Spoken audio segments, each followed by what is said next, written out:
मन में उड़ने की चाह लिए, मंजिलें कांटों भरी राह लिए। चेहरे पर छोटी सी मुस्कान के पीछे कितना दर्द छिपाती है। ये काम काजी माएँ परिवार का सारा बोझ उठाती हैं। बस पकड़ने के चक्कर में खाना भूल जाती हैं। बच्चों का टिफ़िन, पति का टिफ़िन तैयार करने के बाद जो बचता है वो अपने लिए ले आती हैं। ये काम काजी माएँ कितना दर्द छिपाती हैं।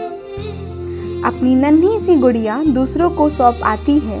खुद के अस्तित्व की लड़ाई में खुद को भूल जाती है। थकान इतनी होती है कि रात चुटकियों में निकल जाती है। ये काम काजी माएँ कितना दर्द छिपाती हैं।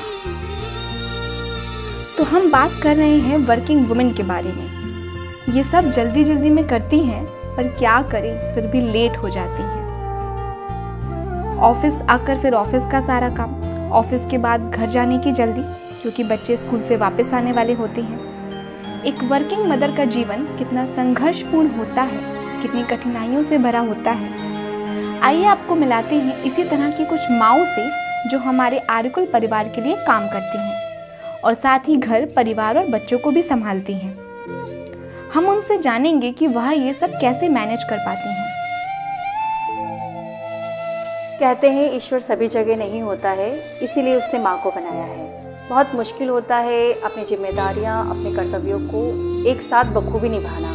एज अ मदर अगर मैं बात करूँ तो मेरी बेटी 2 साल की थी जब से ही मैंने अपना काम स्टार्ट किया था। बहुत ज़्यादा टाइम उसके साथ मैंने स्पेंड नहीं किया है, पर जितना भी समय मैंने उसके साथ बिताया है, पूरी कोशिश की है एक अच्छी माँ बनने की। मैंने अपनी परवरिश में कभी कोई कमी नहीं छोड़ी। मैं ये कहना चाहती हूँ कि मुझे लगता है कि दुनिया का सबसे टफ जॉब एक वुमेन के लिए होता है एक बेबी को आफ्टर बर्थ उसकी डेवलपमेंट, उसके बारे में सोचना, उसके लिए केयर करना। और दूसरा उससे भी टफ जॉब होता है, टफेस्ट जिसको कह सकते हैं, वो ये होता है अपने बेबी के साथ जॉब को भी हैंडल करना। अगर हम अपने आसपास रहने वाली महिलाओं पर नज़र डालें तो हम ये देखते हैं कि काफ़ी पढ़ी लिखी महिलाएं घर और बच्चों की देखभाल में उलझी रहती हैं। वो अपने लिए सोच ही नहीं पाती हैं और ना कोई और उनके लिए सोचता है। हम ये मानते हैं कि एक माँ का कोई विकल्प नहीं होता है। एक माँ जब घर से काम करने के लिए बाहर निकलती है तो ये आसान नहीं होता है, परंतु अगर ऐसे में उनके घर वाले उनके सहयोगी बने और जिस कार्य स्थल पर वो जा रही हैं वहाँ पर उन्हें सहयोग मिले तो वो बहुत अच्छा कर सकती हैं।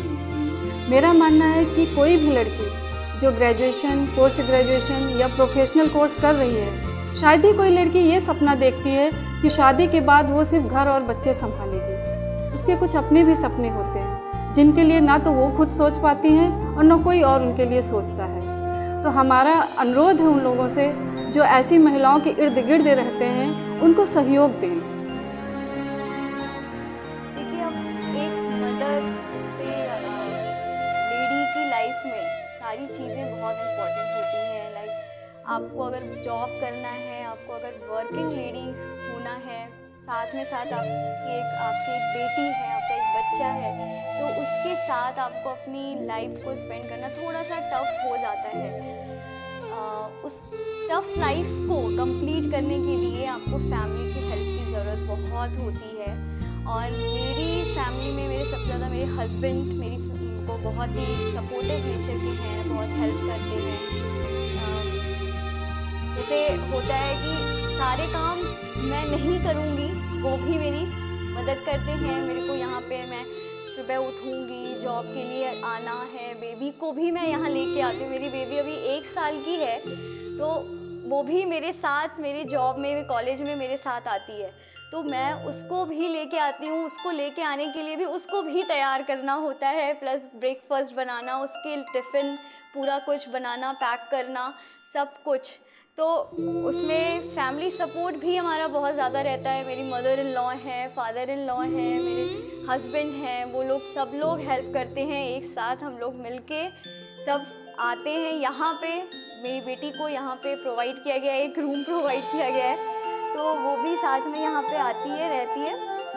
और बीच बीच में मैं क्लासेस लेती हूँ। क्लासेस से जब टाइम मिलता है तो उसको जाके देखती रहती हूँ, उसके साथ टाइम स्पेंड करती रहती हूँ और फिर सारा कुछ शाम को हम लोग जाते हैं साथ में। मैं कोशिश करती हूँ कि इवनिंग में अपना सारा हाउस होल्ड वर्क पूरा कंप्लीट कर लूँ और उसको ज़्यादा से ज़्यादा टाइम दे सकूँ। मेरी 2 बेटियां हैं, जो एक 5 वर्ष की है तथा एक जो है वो अभी 1 ही साल की है। तो मेरी दोनों बेटियां बहुत छोटी हैं, तो उनका मैनेजमेंट करने के लिए मैंने जो है मतलब बहुत ज़्यादा प्रयासरत रही हूँ कि ऐसे इतने छोटे बच्चों को छोड़ के आना जो है वो संभव नहीं है। और मैं यहाँ पे एक न्यूक्लियर फैमिली में रह रही थी, तो वो उन बच्चों को मैनेज करना मेरे लिए एक बहुत बड़ा जो है वो टास्क रहा है। तो जब उनका मैनेजमेंट होगी, इसी वजह से मैंने बीच में जो है काफ़ी टाइम तक मेरी यहाँ पर जैसे ब्रेक वगैरह हो जाता है, लेकिन हाँ बहुत स्टाफ सपोर्टिव रहा है, जिसको जो है मैंने स्टाफ के सपोर्टिव होने की वजह से जो है मेरा कार्य तथा जो घर के उसमें क्या कहते हैं बच्चों की देखरेख में कोई भी जो है अंतर नहीं आया है और मैंने अपने बच्चों की देखभाल जो है वो अच्छे से करी है। So in this occasion of Mother's Day, I want to share something from you all, that being a working mother is very difficult to manage everything at my home as well as my workplace. So for this, what I do, I just schedule my every minute of my day so that everyone around me become happy, and this happiness boosts my motivation. जंजाल के आगोश में जब थक कर सो जाती है माँ, तब जाकर कहीं थोड़ा सा सुकून पाती है माँ। कांटों भरी राह में नंगे पाँव ही रम जाती है माँ, बच्चों के लिए ही नहीं परिवार के लिए भी हद से गुजर जाती है माँ। नरम लहजे प्यारी बातों से बच्चों को सुलाती है माँ, सबकी निंद्रा के बाद भाव विभोर हो सुकून पाती है माँ। जंजाल के आगोश में जब थक कर सो जाती है माँ।